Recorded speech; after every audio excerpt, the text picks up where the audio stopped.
parcel sa amin. Ito ng ating bagong, so kakabit ko na rin to after natin box. Dahil check lang natin. So yung screen protector ng dito protector mahiwa, dapat tinakpan man lang ng card. So naman ito nakabit din dun sa motor para for safety na isa. Telis yan para isang unboxing na lang. Kasi yung mag-order, diba? At least, kita nyo, legit talaga. Tapos ito yung kanyang adhesive na sa likod.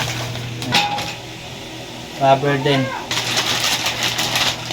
Ayan, medyo malaki. Ayan.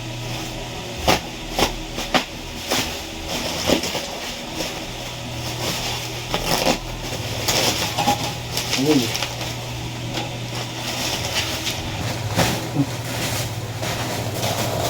Ang kalat. Dapat ang kasama. May tornilyo.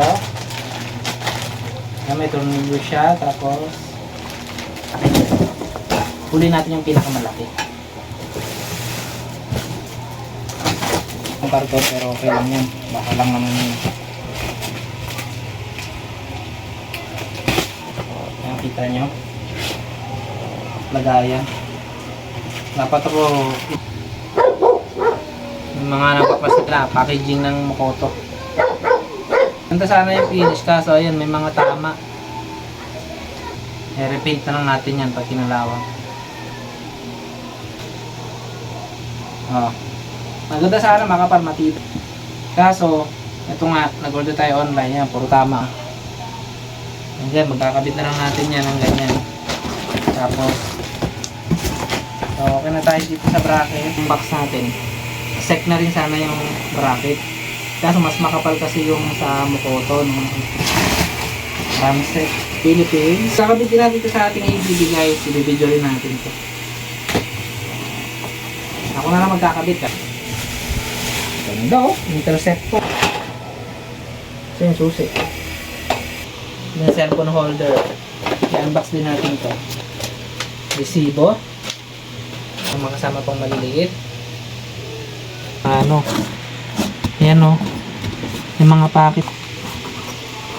Hindi. Hindi mo na mabubuksan. Talagang ano. Tapos sa likod, ayan o. Sa angkasan niya. Tapos, ganda. Interceptors. Unbox natin yung cellphone holder ng SEC. Unbox na rin natin. Bilang natin. Grabe no? So, ayan. Bracket. Papunta.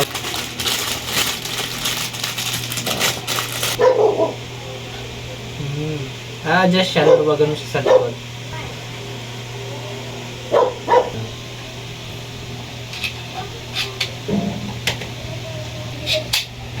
Guys, ayun yung ating holder sa ulo.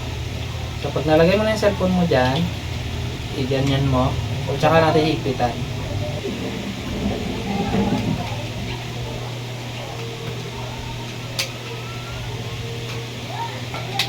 Ito yung pinaka ito.